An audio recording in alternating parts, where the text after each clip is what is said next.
Here we are at the AIMExpo show with Bob Weber from 6D Helmets. Bob, you've got some exciting new news to share with us today. What can you tell us about this new ATS-1? Yeah, well, thanks, Andy. We're here launching our new street bike helmet this weekend. It's the ATS-1. That stands for Advanced Technology Street First Generation Helmet. We've got 3 years of development into the street helmet, and we're proud to finally be able to show it here at the show. Now, with the first helmet from 3 years ago, the dirt model, it was all about reducing the risk of concussion. Yeah. Still true with this new street helmet? Yeah, absolutely. The helmet incorporates our Omni-Directional Suspension technology, which we call ODS, Omni-Directional Suspension.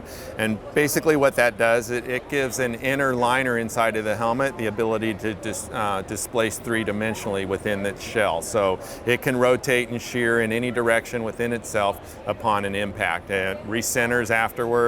It scrubs off a significant amount of the rotational acceleration and also improves the low energy compliance of the helmet in an accident. Okay, excellent. So just the fact that you're here showing this new street helmet tells me that the dirt helmet, the ATR1, must have been a success.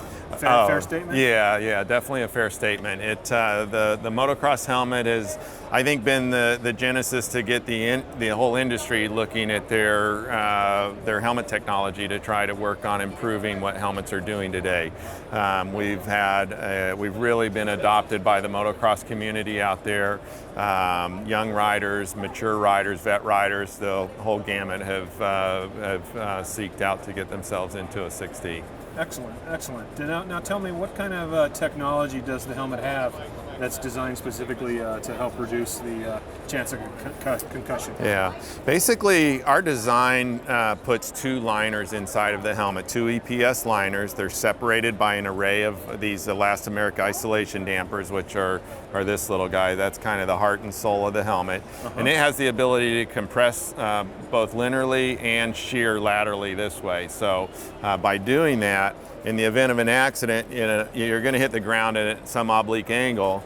The technology allows the two layers to shear and also compress. And so, unlike a traditional monolithic foam liner inside of a helmet, that you have to get to the energy required to start to yield the EPS, our technology allows the helmet to be active from zero. So as soon as the helmet comes in contact with something, it's got suspension that is starting to work to mitigate and reduce that force and reduce the transition of that force onto the head and brain of the wearer. So basically we've got two layers of EPS in the helmet. These are the actual parts out of the motocross helmet. You can see the two layers. There's the dampers in between, and it allows that inside surface to displace three-dimensionally in any which way. So it has a torsional way of absorbing and in compression? Yes, absolutely. And the really cool thing too, which is unique to ODS, is we're able to get away from the constraints of the shape of the human head in how the technology can perform. The outside surface of the inner liner is very round. It's as round as possible. And the inside surface of the outer layer is very round to match that. And basically what it does is it allows more of a ball and socket type of relationship as opposed to the long oval, where in a traditional helmet it starts to go, it's going to bind up on the temples or the jaw or whatever. It can only go so far before it has to start yielding EPS. Right. If the severity of the impact isn't high enough to yield the EPS, then you're not getting any benefit from the helmet at that point.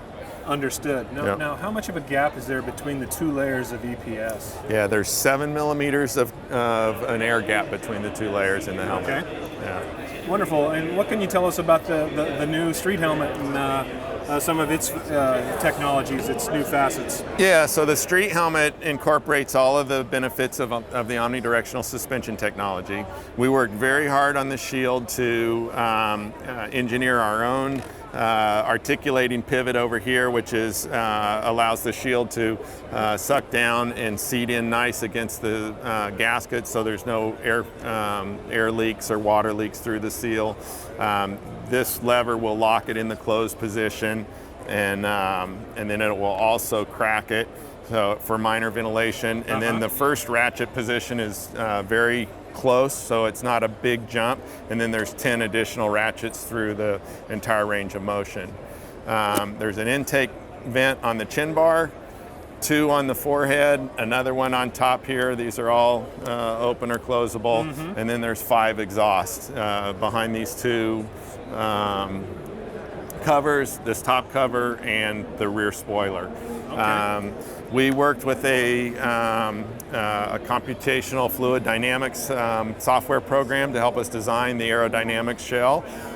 It's a 100% 3K carbon material on the shell layup and material. But we've also got a removable part of the rear liner here that when in very hot days when you really want to move some air through the helmet, you can remove this and it opens up the air gap inside the helmet for more ventilation throughout.